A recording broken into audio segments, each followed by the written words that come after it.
Air-to-Air Missile Cooperation Agreement between Bharat Dynamics and Republic Corp. Oke, jadi kalau selama ini perhatian kita tertuju pada kontrak rudal BrahMos, nah sekarang kita bahas rudal Astra nih bos. Rudal baru dalam kerjasama Indonesia-India.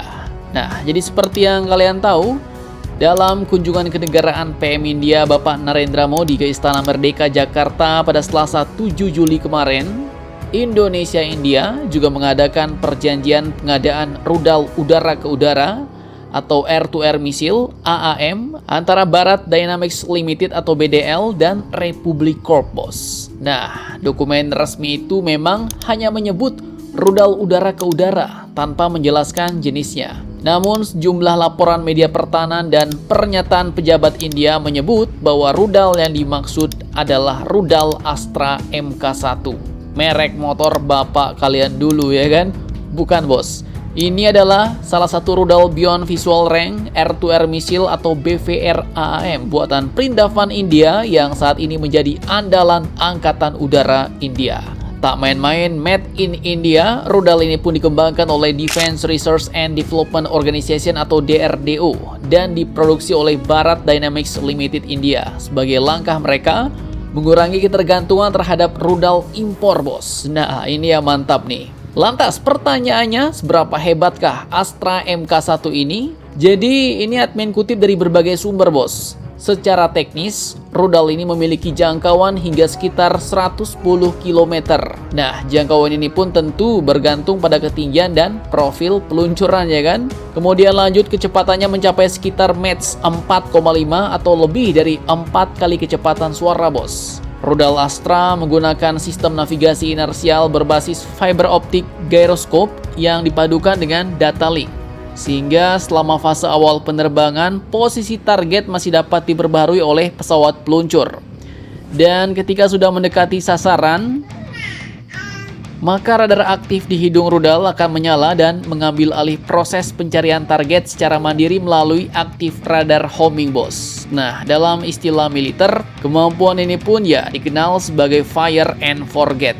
Karena setelah rudal meluncur, memasuki fase terminal, pilot dapat segera bermanuver atau menghadapi ancaman lain tanpa harus terus mengarahkan rudalnya. Nah, kemudian mungkin ada yang nanya nih, Min, kalau rudal ini di negara lain mirip rudal apa, Min? Oke, jadi di kelasnya, Astra Mk1 ini bisa dibandingkan dengan rudal AIM-120 Amram buatan Amerika Serikat atau R-77 buatan Rusia. Kemudian dari sisi konsep, ketiganya sama-sama merupakan rudal udara ke udara jarak jauh yang dirancang untuk menghancurkan pesawat lawan sebelum kedua pilot saling melihat secara visual. Rudal Astra ini juga mungkin bisa dibandingkan dengan rudal Meteor buatan Eropa maupun PL-15 dari Tiongkok. Meskipun kedua rudal terakhir dikenal memiliki jangkauan yang lebih jauh. Meski demikian, Astra Mk1 ini tetap dianggap sebagai lompatan besar industri pertahanan India bos. Karena mereka berhasil menghadirkan rudal BVR produksi dalam negeri dengan performa yang kompetitif. Jadi ya, kalau kita bisa kerjasama, mungkin bisa lah ya kita lahirkan rudal BVR Indonesia sendiri. Mungkin, harapannya ya begitu bos. Kemudian lanjut, laporan dari India juga menyebut Astra Mk1 sempat dibawa oleh pesawat Su-30 MKI dalam operasi Sindor saat menjalankan patroli udara atau Combat Air Patrol. Namun hingga kini ya belum ada konfirmasi resmi bahwa rudal tersebut benar-benar ditembakkan ke sasaran bos. Lalu bagaimana peluang kerjasama dengan kita Indonesia? Nah, sampai sekarang memang belum ada rincian resmi mengenai bentuk pengadaannya bos. Namun jika mengacu pada pola kerjasama pertahanan India sebelumnya, paket tersebut berpotensi mencakup pengadaan rudal, kemudian dukungan teknis, pelatihan operator, bantuan integrasi, pemeliharaan, hingga kerjasama industri pertahanan. Hal ini pun sejalan dengan pendekatan India yang semakin aktif menawarkan solusi pertahanan lengkap kepada negara-negara mitra di kawasan Indo-Pasifik. Nah, pertanyaan berikutnya, tentu apakah Astra bisa dipasang di pesawat tempur Indonesia? Ya, secara operasional, Astra Mk1 saat ini telah terintegrasi pada Su-30 MKI dan HAL Tejas milik India.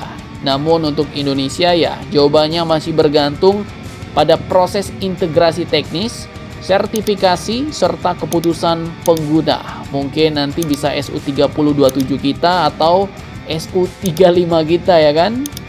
Dan juga belum ada pengumuman resmi mengenai pesawat TNI Angkatan Udara yang akan menjadi platform Astra jika kerjasama ini benar-benar berlanjut ke tahap pengadaan.